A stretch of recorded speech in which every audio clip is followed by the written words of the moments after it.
ನಮಸ್ಕಾರ. ಜಿನಿ ನ್ಯೂಸ್ ವೀಕ್ಷಕರಿಗೆ ಸ್ವಾಗತ. ಎಲ್ಲ ವೀಕ್ಷಕರಿಗೆ ನಮಸ್ಕಾರ. ನಾನು ಸಂಧ್ಯಾ. ಸಾರ್ವಜನಿಕರಲ್ಲಿ ಮೂಡಿಸಿರುವ ಭಯ. ನೆರೆ ಆಂಧ್ರ ಪ್ರದೇಶದಲ್ಲಿ ಕೋವಿಡ್ ಪ್ರಕರಣಗಳು ಹೆಚ್ಚಾಗುತ್ತಿರುವುದು ಇದೀಗ ಕರ್ನಾಟಕದಲ್ಲಿಯೂ ಆತಂಕ ಮೂಡಿಸಿ ಸಾರ್ವಜನಿಕರಲ್ಲಿ ಭಯದ ವಾತಾವರಣ ಉಂಟಾಗಿದೆ.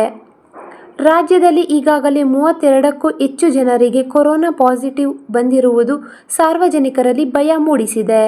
ಕೆಲ ವರ್ಷಗಳ ಹಿಂದೆ ಇಡೀ ವಿಶ್ವವನ್ನೇ ನಡುಗಿಸಿದ್ದ ವೈರಸ್ ರೂಪಾಂತರದ ಭೀತಿ ಇದೀಗ ಮತ್ತೆ ಮುಂಚೂಣಿಗೆ ಬಂದಿದೆ.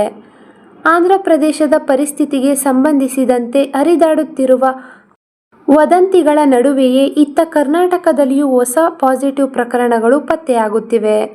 ರಾಜ್ಯದಲ್ಲಿ ಕೋವಿಡ್ ಪ್ರಕರಣಗಳ ಸಂಖ್ಯೆ ನಿಧಾನವಾಗಿ ಏರಿಕೆಯಾಗುತ್ತಿರುವುದು ಕಂಡುಬಂದಿದೆ. ಜೂನ್ ತಿಂಗಳ ಅವಧಿಯಲ್ಲಿ ಕೇವಲ 14 ಪಾಸಿಟಿವ್ ಪ್ರಕರಣಗಳು ದಾಖಲಾಗಿದ್ದನ್ನು ಇಲ್ಲಿ ಗಮನಿಸಬಹುದು. ಜುಲೈ ತಿಂಗಳ ಕಳೆದ ಕೇವಲ 10 ದಿನಗಳಲ್ಲೇ ಈ ಸಂಖ್ಯೆ 32ಕ್ಕೆ ತಲುಪಿದೆ.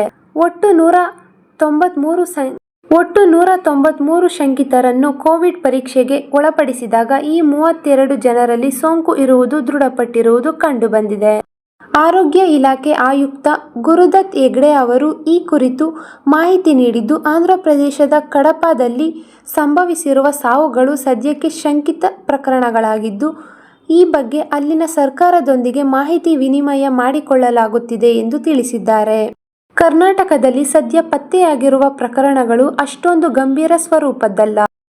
ಶಸ್ತ್ರಚಿಕಿತ್ಸೆಗೆ ಮುನ್ನ ನಡೆಯಲಾಗುವ ಕಡ್ಡಾಯ ತಪಾಸಣೆಯ ಸಂದರ್ಭದಲ್ಲಿ ಯಾವುದೇ ರೋಗಲಕ್ಷಣಗಳಿಲ್ಲದೆ ಈ ಸೋಂಕು ಪತ್ತೆಯಾಗುತ್ತಿದೆ.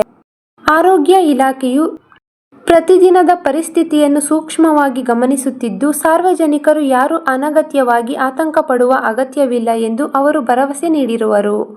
ಒಟ್ಟಾರೆ ಸಾರ್ವಜನಿಕರು ಎಚ್ಚರದಿಂದ ಇದ್ದರೆ ಒಳ್ಳೆಯದು. ಈ ದಿನದ ನಿರಂತರ ಸುದ್ದಿಗಳಿಗಾಗಿ ವೀಕ್ಷಿಸುತ್ತಿರಿ ಜಿನಿ ನ್ಯೂಸ್. ನಮಸ್ಕಾರ.